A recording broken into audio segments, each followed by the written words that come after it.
எந்தெந்த சர்டிஃபிகேட் எல்லாம் கரெக்டாக நீங்கள் அப்லோடு பண்ணணும், எப்போ அப்லோடு பண்ணணும், ஐஐடிக்கு லாஸ்ட் ரவுண்ட் என்ன, உங்களுக்கு முன்னாடி இருக்கக்கூடிய ரேங்க்கில் இருக்கக்கூடிய மாணவர்களை சீட் அலோகேட் பண்ணாமல் உங்கள் ரேங்க்கை கையில் எடுக்கவே எடுக்காது. 3 ஆப்ஷன் உங்களுக்கு கொடுத்துருப்பாங்க. என்னென்ன ஆப்ஷன் அப்படின்னா ஃப்ரீஸ், ஃப்ளோட், ஸ்லைடு. ஜோசாவில் கிடைச்ச சீட்டுக்கு சிசாபில் வந்து இதை விட நல்ல சீட் கிடைக்கிறப்போ நீங்கள் பே பண்ணி வச்சுருக்கக்கூடிய சீட் அக்செப்டன்ஸ் ஃபீயும் பார்ஷியல் அட்மிஷன் ஃபீயும் சிசாபில் கிடைச்ச காலேஜுக்கு ஆட்டோமேட்டிக்காக போயிடும்.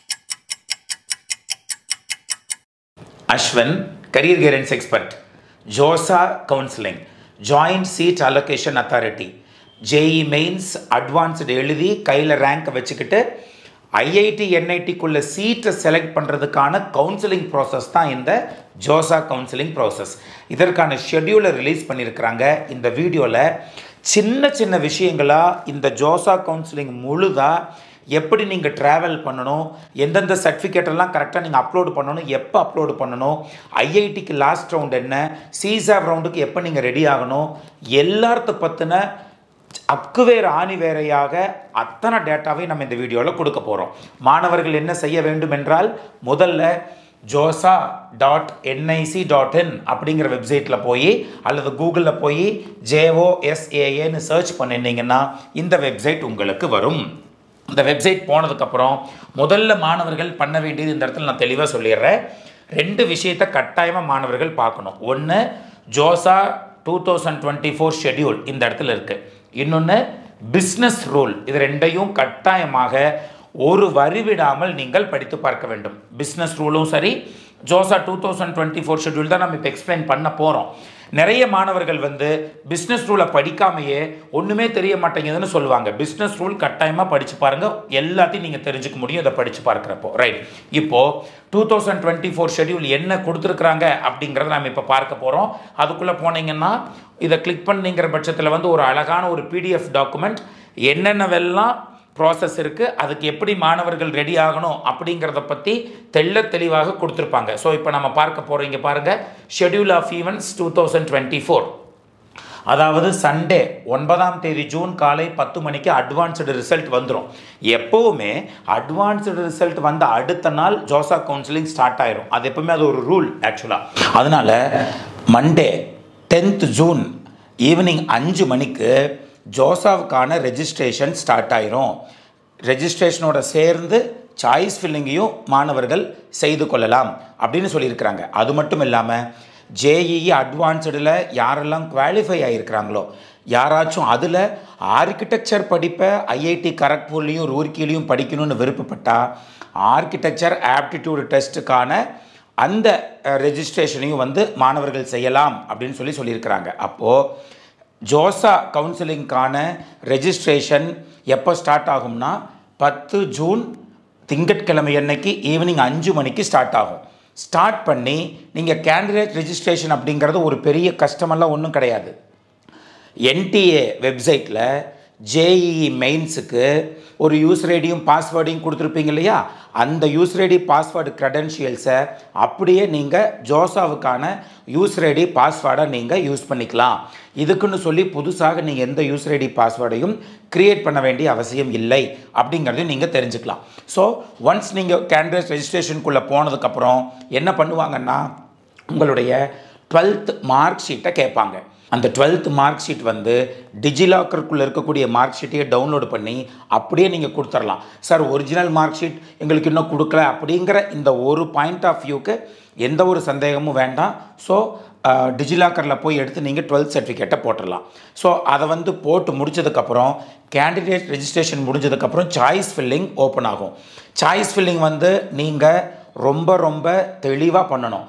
நிறைய மாணவர்கள் வந்து எனக்கு நார்த்து வேண்டாம் அப்படின்னு சொல்லிட்டு இந்தியாவில் இருக்கக்கூடிய தலை சிறந்த என்ஐடிக்கள்னு சொல்லப்படக்கூடிய ரூர்கெலா, ஜெய்ப்பூர், அலகாபாத், நாக்பூர், குருக்ஷேத்ரா போன்ற டாப் கல்லூரிகளை இழந்துட்டு நான் தமிழ்நாட்டுக்குள்ளேயே தான் இருக்கணும்னு சொல்லிட்டு திருச்சிக்குள்ளே இருக்கக்கூடிய மெட்டலர்ஜி ப்ரொடக்ஷனை சூஸ் பண்ணக்கூடிய மாணவர்கள் கட்டாயமாக ஒரு தடவைக்கு 2 முறை நீங்கள் திங்க் பண்ண வேண்டும். நல்ல கல்லூரிக்கு செல்ல வேண்டும். நம்ம ஆல்ரெடி நம்மளுடைய ஜேஇ அட்வான்ஸ்டில் தமிழக மாணவர்கள் எங்கெல்லாம் படிக்கிறாங்கன்னு பார்க்குறப்போ ஐஐஎம் ஜம்முவிலிருந்து பிலாயிலிருந்து எல்லா இடத்துலையும் நம்மளுடைய தமிழக மாணவர்கள் படிச்சுட்ருக்குறாங்க. நம்மளுடைய ப்ரொஃபஸர்ஸ் எல்லா என்ஐடிலையும் இருக்கிறாங்க அப்படிங்கிறத நம்ம தெளிவாக சொல்லியிருந்தோம். அதனால் நல்ல என்ஐடிக்கு போகிறதுக்கு ரெடி ஆகணும். நம்ம ஊரில் எப்படி என்ஐடி திருச்சி வந்து டாப்போ அதே போல் ஒவ்வொரு மாநிலங்களிலும் அந்தந்த என்ஐடி டாப்பு. ஈவன் சொல்ல போக பார்த்தா என்ஐடி வாராங்களுடைய பிளேஸ்மெண்ட்ஸ் வந்து அட்பார் வித் ஐஐடி மெட்ராஸுடைய பிளேஸ்மெண்ட்ஸை விடவே இந்த வருடம் 2024 ஆவரேஜ் சேலரி அதிகமாக இருக்கிறதா பார்த்தோம். ஸோ மாணவர்கள் வந்து எல்லா இடங்களையும் சூஸ் பண்ணுறதுக்கு ரெடி ஆகணுமே தவிர நான் திருச்சியில் மட்டுமே தங்கிக்க போகிறேன்னு சொல்லி திருச்சியில் இருக்கக்கூடிய எல்லா டிபார்ட்மெண்ட்டையும் பார்த்துட்ருக்கிறது அப்படிங்கிறது கொஞ்சம் நீங்கள் மாற்றிக்கொள்ள வேண்டிய ஒரு முடிவு. அதுதான் நம்மக்கிட்ட சாய்ஸ் ஃபில்லிங் வரக்கூடிய மாணவர்கள்கிட்ட தெளிவாக நம்ம ஆல்ரெடி சாய்ஸ் ஃபில்லிங் ஸ்டார்ட் பண்ணி போயிட்டுருக்கு. நிறைய மாணவர்கள் எடுத்துகிட்ருக்குறாங்க. அவர்களிடம் சொல்கிறதே என்ன அப்படின்னா, நீங்கள் டிபார்ட்மெண்ட்டுக்கு இம்பார்ட்டன்ஸ் கொடுங்க. டாப் 12 to 13 என்ஐடிஸில் ஃபஸ்ட்டு டிபார்ட்மெண்ட்டுக்கு இம்பார்ட்டன்ஸ் கொடுங்கன்னு நம்ம சொல்கிறோம். ஸோ நம்முடைய மாணவர்கள் ஒரு கம்ப்யூட்டர் சயின்ஸ் தான் வேணும், ஈஸி வேணும்னு சொல்லிட்டு மிகப்பெரிய லைஃப் கிடைக்கிறதையும் மாற்றிக்கிறாங்கங்கிறதுனால சாய்ஸ் ஃபில்லிங்கை கரெக்டாக பண்ணணும். ரைட், இப்போ பாருங்கள், சாய்ஸ் ஃபில்லிங் வந்து பார்த்திங்கன்னா 2 தடவை நீங்கள் சாய்ஸ் ஃபில் பண்ணினதுக்கான மார்க் ஷீட் அலோகேஷன் கொடுப்பாங்க. அதென்ன சார் மார்க் ஷீட் அலோகேஷன் அப்படின்னா, ஜூன் 10ஆம் தேதி திங்கட்கிழமையிலிருந்து நீங்கள் சாய்ஸ் ஃபில் பண்ண ஆரம்பிப்பீங்க. ஜூன் நல்லா பாருங்கள், ஜூன் 14ஆம் தேதி மாலை 8 மணி வரைக்கும் யாரெல்லாம் சாய்ஸ் ஃபில்லிங்கை முடிச்சிருக்கிறீங்களோ, சாய்ஸ் ஃபில்லிங்கை முடிக்க வேண்டிய டைம் இன்னும் நிறையா இருக்குது. இங்கே பாருங்கள், சாய்ஸ் ஃபில்லிங் என்னைக்குள்ளே முடிச்சிருக்கணும் அப்படின்னு சொல்லியிருக்கிறாங்கன்னா டியூஸ்டே, அதாவது 18ஆம் தேதி ஜூன் மாலை 5 மணிக்குள்ளே நீங்கள் முடிச்சிருந்தா போதும். இருந்தாலும் யாரெல்லாம் 14ஆம் தேதி ஜூன் 14ஆம் தேதி மாலை 8 மணிக்குள்ளே சாய்ஸ் ஃபில்லிங்கை முடிச்சிருக்கிறீங்களோ அவர்களுக்கு மட்டும் சாட்டர்டே 15ஆம் தேதி ஜூன் மாலை 2 மணிக்கு ஒரு மார்க் ஷீட் அலோகேஷன் கொடுப்பாங்க. இதென்ன சார் மார்க் ஷீட் அலோகேஷன்னா, இது வரைக்கும் யார் சாய்ஸ் ஃபில் பண்ணியிருக்கிறாங்களோ அவர்கள் அந்த அடிப்படையில் உங்களுக்கு இந்த சீட் தான் கிடைக்கிறதுக்கு வாய்ப்பு இருக்குதுன்னு கொடுப்பாங்க. ஆனால் இந்த இடத்துல சார் எனக்கு இந்த சீட் தான் சார் கிடச்சிருக்குது அப்படின்னு சொல்லிட்டு நாங்கள் மாற்றணுமா அப்படிங்கிற நிறைய குழப்பங்கள் உங்களுக்கு வர வேண்டாம். ஜென்ரலாக இது ஒரு மார்க் ஷீட் அலோகேஷன். மிகவும் தப்பான ஒரு சீட் அலோகேட் ஆகியிருந்ததுன்னா நீங்கள் ரெமிடிஃபை பண்ணி ஆட்டோமேட்டிக்காக you have to make use of this ஆப்பர்ச்சுனிட்டிங்கிறதுனால கொடுத்துருக்குறாங்க. அடுத்து மண்டே 17ஆம் தேதி ஜூன் 2024 அன்று மறுபடியும் 2வது மார்க் ஷீட் அலோகேஷன். அப்போ பாருங்கள், 14ஆம் தேதி நைட்டு 8 மணி வரைக்கும் ஃபில் பண்ணின சாய்ஸின் அடிப்படையில் 15ஆம் தேதி அன்னைக்கு ஒரு மார்க் ஷீட் அலோகேஷன் கொடுக்குறாங்க. 15ஆம் தேதி 2 மணியிலிருந்து 16ஆம் தேதி இந்த இடத்துல பாருங்கள், ஜூன் 16 மாலை 5 மணி வரை உங்களுக்கு சீட்ஸை மறுபடியும் நீங்கள் சேஞ்ச் பண்ணுறனா பண்ணிக்கோங்க இந்த மார்க் ஷீட்டின் அடிப்படையில் அப்படின்னு சொல்லி 16ஆம் தேதி மாலை 5 மணி வரைக்கும் மறுபடியும் யாரெல்லாம் சாய்ஸ் ஃபில் பண்ணியிருக்கிறீங்களோ, யாரெல்லாம் இதை பார்த்துக்கிட்டு மறுபடியும் சேஞ்சும் பண்ணியிருக்கிறீங்களோ எல்லாத்துக்கும் 17ஆம் தேதி காலையில் 2வது மார்க் ஷீட் அலோகேஷன் கொடுக்குறாங்க. 12:30 மணிக்கு மதியானம் 2வது மார்க் ஷீட் அலோகேஷன் கொடுப்பாங்க. மறுபடியும் இதை பார்த்துக்கிட்டு யாராச்சும் நம்ம தப்பாக பண்ணியிருக்கிறோம், எதுக்கும் சேஞ்ச் பண்ணலாமா அப்படிங்கிற ஒரு எண்ணத்தில் இருந்தால் 18ஆம் தேதி தான் கடைசி நாள் ஃபார் சாய்ஸ் ஃபில்லிங். டியூஸ்டே எத்தனை மணிக்கு? மாலை 5 மணிக்கு. Candidate registration and choice filling for academic programmes under JoSAA 2024 ends அப்படின்னு கொடுத்துருக்குறாங்க. அப்படின்னா என்ன அர்த்தம்? அப்போது டியூஸ்டே 18ஆம் தேதி ஜூன் 5 மணியோடு எல்லாம் முடிஞ்சிடும். நல்லா கேட்டுக்கோங்க, நீங்கள் சாய்ஸ் ஃபில் பண்ணிட்டு வர உங்களுக்கு ஆட்டோ சேவ் மட்டும்தான் ஆகும். எந்த இடத்துலையும் நீங்கள் லாக் பண்ணுற ஆப்ஷன் காமிக்கவே காமிக்காது. சார் நாங்கள் ஃபஸ்ட்டு மார்க் ஷீட் அலோகேஷனில் போய் பார்க்கலான்னு இருக்கிறோன்னா ஜூன் 14ஆம் தேதி மாலை 8 மணி வரைக்கும் நீங்கள் என்ன பண்ணியிருக்கிறீங்களோ அது ஆட்டோ சேவ் தான் ஆகும், லாக்கெல்லாம் ஆகவே ஆகாது. அதனால தான் அடுத்த நாள் மறுபடியும் நீங்கள் சேஞ்ச் பண்ணுறதுனா பண்ணிக்கலாம். அதே போல் இந்த 2வது மார்க் அலோகேஷன் நீங்கள் யாரெல்லாம் ஃபில் பண்ணி ரெடியாக இருக்கிறீங்களோ அது ஆட்டோ சேவ் தான் ஆகும். டெய்லி ஆட்டோ சேவ் ஆகிக்கிட்டே இருக்கும். நீங்கள் எப்பப்போல்லாம் சாய்ஸ் ஃபில் ஒரு 10 சாய்ஸ் ஃபில் இன்றைக்கி பண்ணுறீங்க சேவ் ஆகிக்கும். மறுபடியும் நாளைக்கு ஓப்பன் பண்ணி மறுபடியும் ஒரு 10 சாய்ஸை ஃபில் பண்ணால் ஆட்டோ சேவ் ஆகிக்கும். ஆட்டோமேட்டிக்காக அது சேவ் ஆகிக்கிட்டே வரும். அவ்வளோதான். லாக் த சாய்ஸஸ் அப்படிங்கிற பட்டன் எப்போ ஓப்பன் ஆகும் அப்படின்னு நான் தெளிவாக சொல்கிறேன், கேட்டுக்கோங்க. லாக் த சாய்ஸஸ் அப்படிங்கிற பட்டன் ரெண்டாவது மார்க் அலோகேஷன் 17ஆம் தேதி மண்டே அன்னைக்கு 12:30 மணிக்கு உங்களுக்கு கொடுக்குறாங்க இல்லையா? 12:30 மணிக்கு மேலே உங்களுக்கு பார்த்தீங்கன்னா சேவ் அப்படிங்கிற ஆப்ஷனுக்கு பக்கத்தில் லாக் த சாய்ஸஸ் அப்படிங்கிற ஒரு ஆப்ஷன் பக்கத்திலேயே இருக்கும். அப்போ தான் நீங்கள் ஃபுல்லாக சாய்ஸ் ஃபில் பண்ணிவிட்டு எப்போ வேணாலும் லாக் பண்ணிக்கலாம். நீங்கள் அப்போது லாக்கிங் ஆஃப் த சாய்ஸஸ் ஆப்ஷனுங்கிறது மண்டே 17ஆம் தேதி ஜூன் 12:30 மணிக்கு மேல் தான் ஓப்பனில் இருக்கும். அப்படி நீங்கள் லாக் பண்ணலைனாலும் இங்கே பாருங்கள், auto for system locking of choices. அப்போ என்ன அர்த்தம்? ஆட்டோ லாக் ஆயிரும். சேவ் ஆகி வச்சுருக்கிறது ஆட்டோ லாக் ஆயிரும். இல்லைனாலும் ஒரு 17ஆம் தேதி அன்னைக்கு 12 மணிக்கு பார்த்துட்டு ஃபில் பண்ணி எல்லாத்தையும் சேஞ்ச் பண்ணிவிட்டு நீங்கள் லாக்கும் பண்ணிக்கலாம். முடிஞ்ச வரைக்கும் டியூஸ்டே 18ஆம் தேதி ஜூன் 5 மணிக்கு லாக் ஆகுதுன்னா நீங்களே ஒரு 11 மணி 12 மணி வாக்கில் எல்லாம் பெர்ஃபெக்டாக இருக்குதான்னு பார்த்துட்டு ஒரு பிடிஎஃப் காப்பியை டவுன்லோடு பண்ணி வச்சுக்கிட்டு அதுக்கப்புறம் வந்து நீங்கள் சாய்ஸை லாக் பண்ணிடுங்க. ஸோ தட் நம்மளுக்கு என்ன சீட் கிடச்சிருக்குது, ஃபஸ்ட் ரவுண்டில் இது கிடச்சிருக்கு, அடுத்தடுத்த ரவுண்டு எப்படி போகிறதுன்னு பார்க்குறதுக்கு உங்களுக்கு மிகவும் உபயோகமாக இருக்கும். அப்போது இதுதான் choice filling and end of the choice filling. அடுத்து பாருங்கள், வெட்னஸ்டே 19ஆம் தேதி அன்னைக்கு வந்து பார்த்தீங்கன்னா நீங்கள் சாய்ஸ் ஃபில் பண்ணுறதெல்லாம் வெரிஃபை பண்ணி நீட்டாக ரீகன்சிலேஷன் பண்ணி டேட்டாவை 20ஆம் தேதி அன்னைக்கு ஜூன் 20ஆம் தேதி வியாழக்கிழமை அன்று காலை 10 மணிக்கு ஃபஸ்ட் ரவுண்டுக்கான சீட் அலோகேஷன் உங்களுக்கு கொடுத்துருவாங்க. நீங்கள் சாய்ஸ் ஃபில் பண்ண அடிப்படையில் கொடுப்பாங்க. நல்லா பார்த்துக்கோங்க. சாய்ஸ் ஃபில்லிங் அப்படிங்கிறது என்னென்னா NIT Trichy computer science choice number 1, NIT Trichy ECE choice number 2, NIT Trichy EEE choice number 3, NIT Trichy instrumentation and control choice number 4, NIT Trichy mechanical engineering choice number 5 அப்படின்னு சொல்லி நீங்கள் சாய்ஸஸை மேலேருந்து கொடுத்துட்டு வருவீங்களா? அப்போது உங்கள் ரேங்கை கையில் எடுத்துக்கிட்டு ஃபார் எக்ஸாம்பிள் ஃபஸ்ட் ரேங்க் வாங்கின ஸ்டூடெண்ட்டை எடுத்துக்கொண்டு போய் அவங்களோட ஃபஸ்ட்டு சாய்ஸில் பார்க்கும். அந்த சீட் கட்டாயம் அவைலபிள் இருக்கும், அவங்களுக்கு அதை அலோகேட் பண்ணிடும். ஒரு 500வது ரேங்க் வாங்கக்கூடிய மாணவரை கையில் எடுத்துக்கோங்க.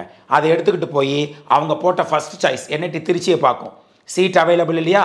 அடுத்து அதே ரேங்க் வந்து அடுத்த சாய்ஸை பார்க்கும். உங்களுடைய அடுத்த சாய்ஸை ECE இருக்குதான்னு பார்க்கும். இல்லையா? அடுத்து EEE பார்க்கும். இல்லையா? அடுத்து இன்ஸ்ட்ருமெண்டேஷன் பார்க்கும். இருக்குதா? அலோகேட் பண்ணிடும். அப்போது NIT Trichy instrumentation and control இன்ஜினியரிங்னு ஒரே ஒரு அந்த டிபார்ட்மெண்ட்டு அந்த காலேஜும் உங்களுக்கு இந்த இடத்துல அலோகேட் ஆகிருக்கும்.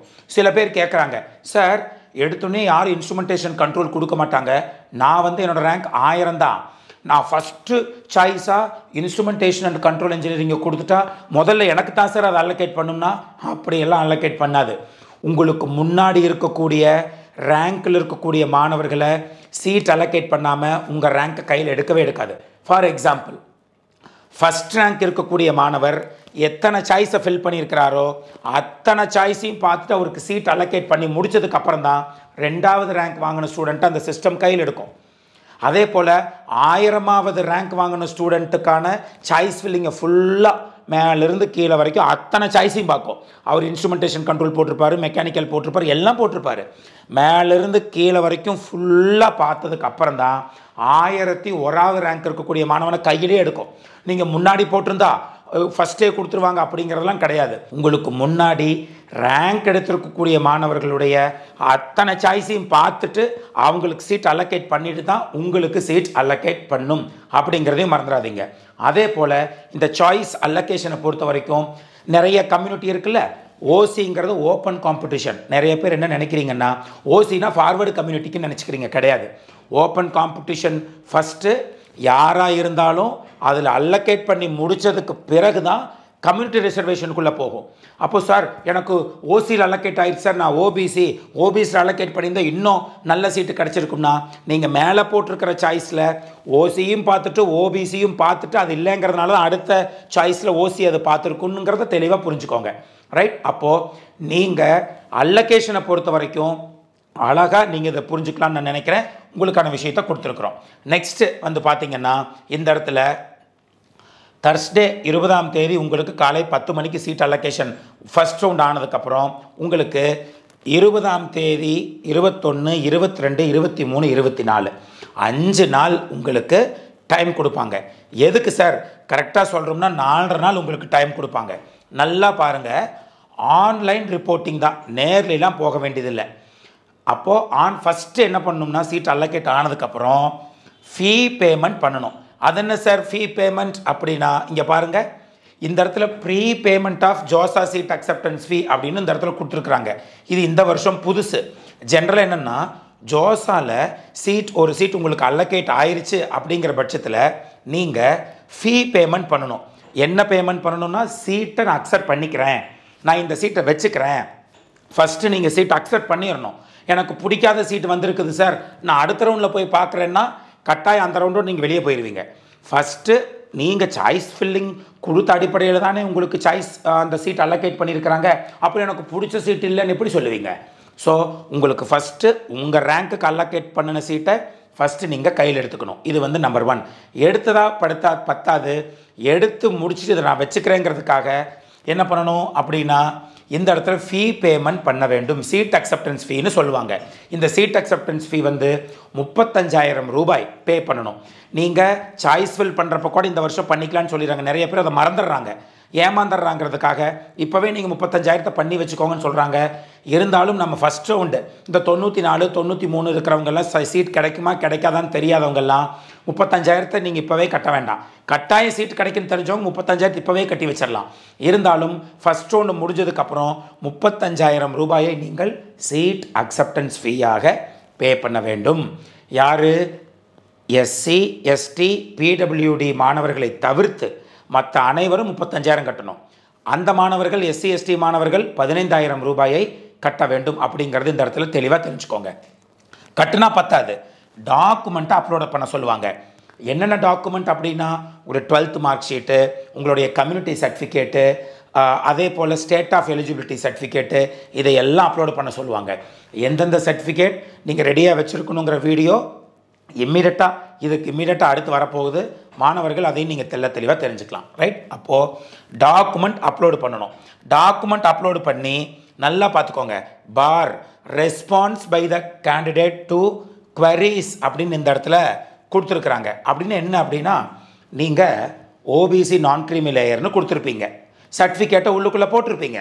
சர்டிஃபிகேட்டை உள்ளுக்குள்ளே போட்டுட்டு பார்த்தா அவங்க என்ன சொல்லியிருக்கிறாங்க, ஏப்ரல் 1ஆம் தேதிக்கு மேலே வாங்கின சர்டிஃபிகேட் அப்படின்னு கேட்டிருந்தாலும் சரி, அல்லது ஓபிசிங்கிற இடத்துக்கு பதிலாக நம்ம தமிழ்நாட்டில் வாங்கின பிசி சர்டிஃபிகேட்டை போட்டிங்க அது செல்லாது. அதனால் உங்களுக்கு நீங்கள் அப்லோடு பண்ண சர்டிஃபிகேட்டில் ஏதேனும் query இருந்தால், தப்பாக இருந்தால் உங்களுக்கு மெயில் வரும். நல்லா பார்த்துக்கோங்க.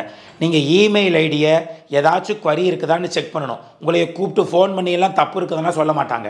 ஸோ நீங்கள் கொடுத்த இமெயில் ஐடி இருக்கும் இல்லையா, அதை கரெக்டாக நீங்கள் வாட்ச் பண்ணிகிட்டே இருக்கணும். இமெயில் ஐடியில் ஏதாச்சும் டாக்குமெண்ட்டில் மிஸ்டேக் இருந்தால் உங்களுக்கு உங்களுடைய இமெயில் ஐடிக்கு வரும். அந்த இமெயில் ஐடியில் கரெக்டான டாக்குமெண்ட் அப்லோடு பண்ணி அதே இமெயில் ஐடிக்கு நீங்கள் ரிப்ளை பண்ணிடணும். ரிப்ளை பண்ணிங்கன்னா உங்களுடைய டாக்குமெண்ட் அக்செப்ட் பண்ணப்பட்டு எதுக்குள்ளே உங்களுக்கு முடிஞ்சிடும், மண்டே 24 ஜூன் மாலை 7 மணிக்குள்ளே இதெல்லாம் முடிஞ்சிடும். அப்போது 24ஆம் தேதி ஜூன் மாலை 5 மணிக்குள்ளே என்ன பண்ணியிருக்கணும் அப்படின்னா சீட் அக்செப்டன்ஸ் ஃபீ பே பண்ணி உங்கள் டாக்குமெண்ட் அப்லோடு பண்ணி அந்த டாக்குமெண்ட் ஏதாச்சும் குளறுபடி இருந்தால் அதையும் நீக்கி நீங்கள் கட்டாயமாக செயல்பட்டு இருக்க வேண்டும் அப்படின்னு கொடுத்துருக்குறாங்க. அதே போல் 25ஆம் தேதி நீங்கள் கட்டின பணத்துக்கு ஏதாச்சும் அவங்ககிட்ட வந்து சேரலைன்னா சொல்லுவாங்க. 26ஆம் தேதி அன்னைக்கு last day to respond to the query. மறுபடியும் ஏதாச்சும் ப்ராப்ளம் இருந்தாலும் அதுக்கு மேலே நீங்கள் query நிவர்த்தி பண்ணவே முடியாது. 26ஆம் தேதி அன்னைக்கு நீங்கள் query ரெக்டிஃபை பண்ணியிருந்தால் yes you will be continue to the second round. இல்லைனா ஃபஸ்ட் ரவுண்ட்லேயே எக்ஸிட் ஆக வேண்டிய ஒரு நிலைமை இருக்கும். சார் நாங்கள் ஓபிசின்னு தான் நினச்சோம், ஆனால் எங்களால் அந்த ஓபிசி சர்டிஃபிகேட் வாங்க முடியல. நாங்கள் வந்து ஜென்ரல் கேட்டகரி தான், ஆனால் நாங்கள் சர்டிஃபிகேட்டில் போடுறப்போ அப்ளிகேஷனை போடுறப்போ ஓபிசின்னு போட்டுட்டோம். இப்போ என்ன சார் பண்ணுறதுன்னா ஃபஸ்ட் ரவுண்ட் அல்லோகேட் ஆன சீட்டு உங்களுக்கு எடுத்துக்கொள்ளப்படும், திருப்பி எடுத்துக்கொள்ளப்படும். நீங்கள் அந்த ஓபிசி சர்டிஃபிகேட் கொடுக்கலனா செகண்ட் ரவுண்டில் உங்களைய ஜென்ரல் கேட்டகரியாக வைத்து சீட் அல்லோகேட் பண்ணப்படும். அதை நீங்கள் தெளிவாக தெரிஞ்சுக்கலாம். அதை விட முக்கியமான விஷயம் என்னென்னா ஃபஸ்ட் ரவுண்டில் நீங்கள் செய்ய வேண்டியது என்னென்னா வெறுமனே பணத்தை கட்டி டாக்குமெண்ட் அப்லோடு பண்ணால் பத்தாது. 3 ஆப்ஷன் உங்களுக்கு கொடுத்துருப்பாங்க. இதில் வந்து 2 வகை. ஒன்று சீட் அல்லோகேட் ஆனவங்களுக்கு, இன்னொன்று சீட் அல்லோகேட் ஆகாதவங்களுக்கு. சீட் அல்லோகேட் ஆனவங்க நீங்கள் என்ன பண்ணணும்னா 3 ஆப்ஷன் உங்களுக்கு கொடுத்துருப்பாங்க. என்னென்ன ஆப்ஷன் அப்படின்னா ஃப்ரீஸ், ஃப்ளோட், ஸ்லைடு அப்படின்னு 3 ஆப்ஷன் இருக்கும். இதில் ஃப்ரீஸ் அப்படின்னு என்னென்னா நான் இந்த சீட்டையே வச்சுக்கிறேன் சார், எனக்கு இதுதான் பிடிச்சிருக்கு, நான் இதையே வச்சுக்கிறேன், எனக்கு கொடுத்த சீட்டே போதுன்னா ஃப்ரீஸ் அப்படிங்கிற ஆப்ஷன் நீங்கள் கொடுத்துட்டு அந்த காலேஜில் போய் நீங்கள் சேர்ந்துக்கலாம். ஒன்று. ரெண்டாவது, ஃப்ளோட் அப்படிங்கிற ஒரு ஆப்ஷன் அப்படிங்கிறது இருக்கும்.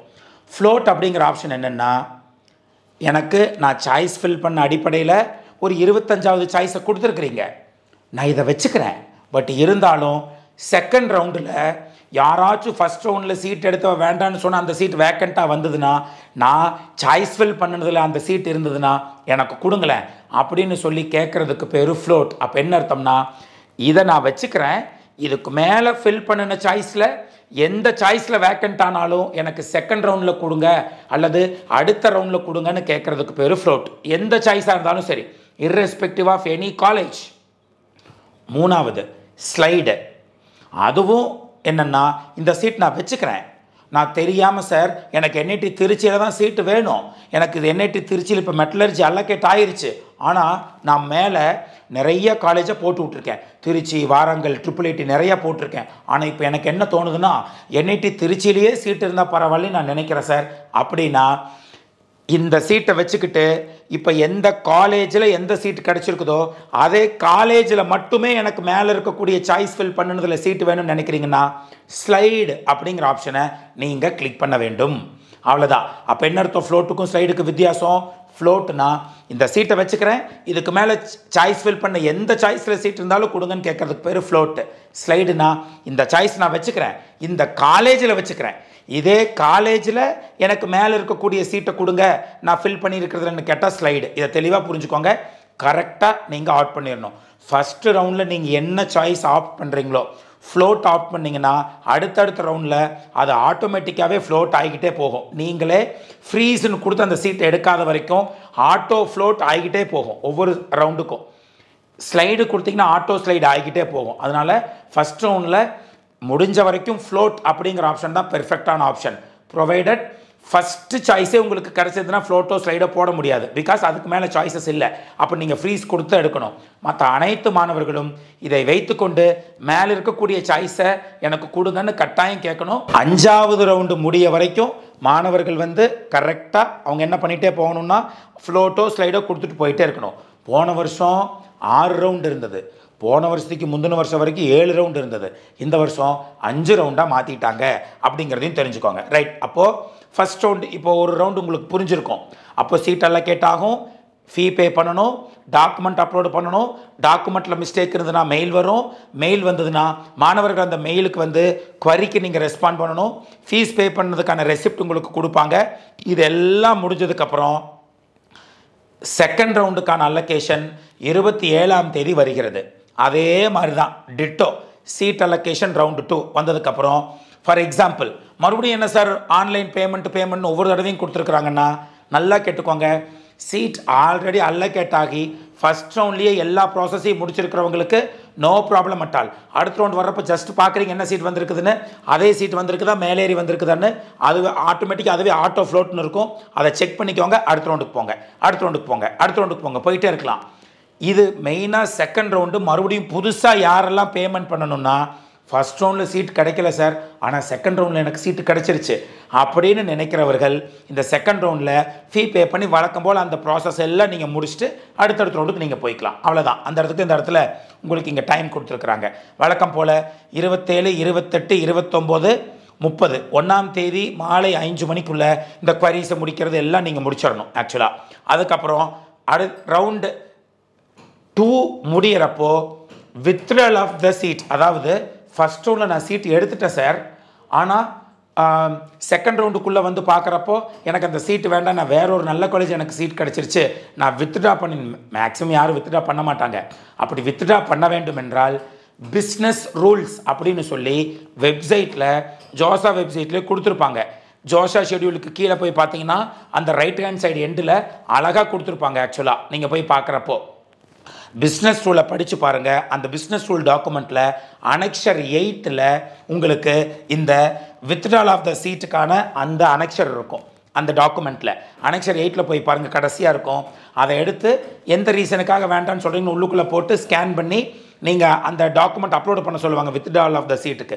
அப்லோட் பண்ணிங்கன்னா அந்த சீட் வந்து ஆட்டோமேட்டிக்காக கேன்சல் ஆகிக்கும். அடுத்த ரவுண்டு போகிறவங்களுக்கு அந்த சீட் வந்து நின்றுக்கும். அதனால தான் சொல்கிறேன் second round, third round, 5 round வரைக்கும் நீங்கள் போகணும் அப்படிங்கிறத நான் தெளிவாக சொல்லிக்கிறேன். So withdrawal of the seat for exit from the counselling அப்படின்னு சொல்லியிருக்கு. அடுத்து பாருங்கள், தர்ஸ்டே 4ஆம் தேதி 3வது ரவுண்டு வரும். அதே போல் 4வது ரவுண்டுக்கு வெட்னஸ்டே வந்து 4வது ரவுண்டு. 5வது ரவுண்டு இப்போ வந்து பாருங்கள், 4வது ரவுண்டு மட்டும் ஒன்று சொல்லியிருப்பாங்க. இங்கே பாருங்கள். So this is what the NIT plus சிஸ்டம்னுடைய அலோகேஷன். ரவுண்டு 5க்கு முன்னாடி last round for seat withdrawal for exit option only for IITஸ்னு இருக்குது. IITக்கு வந்து ஒரே ஒரு கவுன்சிலிங் தான், ஜோசா கவுன்சிலிங் மட்டும்தான். இதே வந்து NIT IIIT CFTAக்கு ஜோசாக்கு அடுத்து ஒரு கவுன்சிலிங் இருக்குது, CSAB அப்படிங்கிற ஒரு கவுன்சிலிங் இருக்குது. அதனால் IITயில் சீட்டு வேண்டாம் அப்படின்னு சொல்லக்கூடிய மாணவர்கள் இந்த 4வது ரவுண்டோட எக்ஸிட் கொடுத்து வெளியே போய்க்கணும். ஏன் அப்படின்னா 5வது ரவுண்டு தான் கடைசி ரவுண்டு. நீங்கள் 5வது ரவுண்டில் வெளியே போகணும்னு சொல்ல முடியாது. ஏன்னா 5வது ரவுண்டில் சீட் அலோகேட் ஆனதுக்கப்புறம் இப்போ 2ஆக பிரிஞ்சிடும். 5வது ரவுண்டில் மொத்தமே 5 ரவுண்டு. 5வது ரவுண்டில் ஒரு சீட் அலோகேட் ஆனதுக்கப்புறம் மொத்தம் 2ஆக பிரிஞ்சிடும். ஒன்று IIT அட்மிஷன், இன்னொன்று NIT IIIT CFT அட்மிஷன். அப்போது IIT அட்மிஷனுக்கு என்ன பண்ணணும் அப்படின்னா நல்லா கேட்டுக்கோங்க, அந்த IITக்கு நேரில் போய் ஃபீஸை பே பண்ணி நீங்கள் ஜாயின் பண்ணிக்கணும். ஆன்லைன் பேமெண்ட் அங்கே கிடையாது. எதுக்கு? IITஸ்க்கு மட்டும். 5th ரவுண்டு முடிஞ்சு உங்களுக்கு IITயில் சீட்டு கிடச்சிதுன்னா direct report to the college. எப்போ ரிப்போர்ட் பண்ணணுங்கிற டேட்டு அந்தந்த IITயோட வெப்சைட்டில் கொடுத்துருப்பாங்க. எந்த IITயில் உங்களுக்கு சீட் கிடச்சிருக்குதோ அதை பார்த்துக்கிட்டு போய் அந்த காலேஜில் போய் நீங்கள் ஜாயின் பண்ணிக்கலாம். இது IIT, அதோட முடிஞ்சு. IITக்கும் அதுக்கப்புறம் கவுன்சிலிங் கிடையாது. இப்போ பாருங்கள், NIT IIIT CFTயில் சீட்டு கிடச்சிருக்கு சார் அப்படின்னா என்ன பண்ணணும்னா, இப்போது 5வது ரவுண்டு தான் கடைசி ரவுண்டு. இனி ஃப்ளோ டு ஸ்டைல்லாம் கொடுக்க முடியாது. ஸோ மொத்தத்தில் உங்களுக்கு இந்த சீட் தான் கிடச்சிருக்குதுன்னு கொடுத்துருவோம் ஜோசாவோட எண்டில். அந்த சீட்டுக்கு நீங்கள் வேணும் அப்படிங்கிற பட்சத்தில் வந்து என்ன பண்ணலான்னா பார்ஷியல் அட்மிஷன் ஃபீ நீங்கள் கட்ட வேண்டும். Partial admission fee already seat acceptance fee 35,000 கட்டியிருப்பீங்க. இப்போது பார்ஷியல் அட்மிஷன் ஃபீ 45,000 ரூபாய் கட்ட வேண்டும். SC ST PWD தவிர மீதம் இருக்கக்கூடிய மாணவர்கள் 45,000 ரூபாயை பார்ஷியல் அட்மிஷன் ஃபீயாக கட்டணும். அதுவும் அந்த காலேஜுக்கெலாம் போக வேண்டியதில்லை, அதுவும் ஆன்லைன் தான். சார் எனக்கு NIT திருச்சியில் சீட் கிடச்சிருக்கு சார், நான் அங்கே போய் ஃபீஸ் கட்டணுமா? இல்லை, ஆன்லைன்லேயே சீட் NIT திருச்சியில் கிடச்சிருச்சு. ஓகே, பார்ஷியல் அட்மிஷன் ஃபீயை பே பண்ணி வச்சுக்கணும், அவ்வளோதான். அதை பே பண்ணி வச்சுக்கிட்டு, ஏன் அந்த பார்ஷியல் அட்மிஷன் ஃபீ பே பண்ணி வைக்கணும்னு சொல்கிறேன். பார்ஷியல் அட்மிஷன் ஃபீ பே பண்ணி வச்சுக்கிட்டா உங்களுக்கு இப்போ ஜோசாவில் ஒரு சீட் உறுதியாயிரும், கையில் வச்சுருப்பீங்க. அந்த பார்ஷியல் அட்மிஷன் ஃபீயை கையில் வச்சுக்கிட்டு, அந்த சீட்டை கையில் வச்சுக்கிட்டு ஒரு வாரத்திற்கு பிறகு ஆரம்பிக்கக்கூடிய CSAB சென்ட்ரல் சீட் அலோகேஷன் போர்டுக்கான கவுன்சிலிங்க்கு நீங்கள் செல்லலாம். அங்கே போய் இப்போ ஒரு சீட் கிடச்சிருக்குதுல்ல, அதை விட பெட்டர் சாய்ஸஸ் மேலே இருக்கிற சாய்ஸஸில் வேக்கன்சி இருந்ததுன்னா அதை மட்டும் நீங்கள் சாய்ஸில் போடணும், எல்லாத்தையும் போடக்கூடாது. அதான் உங்களுக்கு ஓரளவுக்கு நல்ல சீட் ஜோசாலே கையில் வச்சுருக்கிறீங்களே, ஆல்ரெடி சீட் அவைலபிள் இருக்கு, அந்த சீட்டை வச்சுக்கிட்டு CSAB ரவுண்டில் போய் இதை விட நல்ல சீட்டில் ஏதாச்சும் வேக்கன்ட் இருந்தால் சாய்ஸில் ஃபில் பண்ணாலும் ஃபில் பண்ணுங்கள். ஒருவேளை உங்கள் லக்கில் CSAB ரவுண்டில் இதை விட அதில் நல்ல சீட் கிடச்சிட்டா இந்த சீட் ஆட்டோமேட்டிக்காக காணா போயிடும். இப்போ நீங்கள் பார்ஷியல் அட்மிஷன் ஃபீ பே பண்ணி வச்சுருக்கிறீங்கள, அந்த ஜோசா கவுன்சிலிங்கில் இருக்கக்கூடிய ஒரு கல்லூரிக்கு அந்த பார்ஷியல் அட்மிஷன் ஃபீயும் சீட் அக்செப்டன்ஸ் ஃபீயும் ஆட்டோமேட்டிக்காக இப்போ CSABல அலோகேட் பண்ண காலேஜுக்கு போயிடும். நீங்கள் CSABல எடுக்கக்கூடிய கல்லூரிக்கு நேரில் போய் விசிட் பண்ணி உங்கள் டாக்குமெண்ட் ஒரிஜினலாம் கொடுத்து நீங்கள் ஜாயின் பண்ணிக்கலாம். அப்போது CSAB முடியறப்ப தான் எந்த காலேஜ் NIT IIIT CFTக்கான ரிப்போர்ட்டிங் ஆரம்பிக்கும். அப்போ தெளிவாக புரிஞ்சுக்கோங்க, ஜோசா 5வது ரவுண்டு முடிஞ்சதுக்கப்புறம் IIT வெப்சைட்டில் எப்போ வந்து ஜாயினிங்க்கு வரணும்னு சொல்லி அந்த வெப்சைட்லேயே தெளிவாக போட்டிருப்பாங்க. நீங்கள் அந்த காலேஜுக்கு நேரில் போய் பணத்தை கட்டி ஜாயின் பண்ணிக்கலாம். NIT IIIT CFTனா CSAB கவுன்சிலிங் முடிஞ்சதுக்கு அப்புறம் தான் உங்களுக்கு ஒவ்வொரு கல்லூரியிலும் என்னென்னைக்கு ரிப்போர்ட்டிங் அந்தந்த வெப்சைட்லேயே போட்டிருப்பாங்க, அங்கே போய் நீங்கள் ஜாயின் பண்ணிக்கலாம்.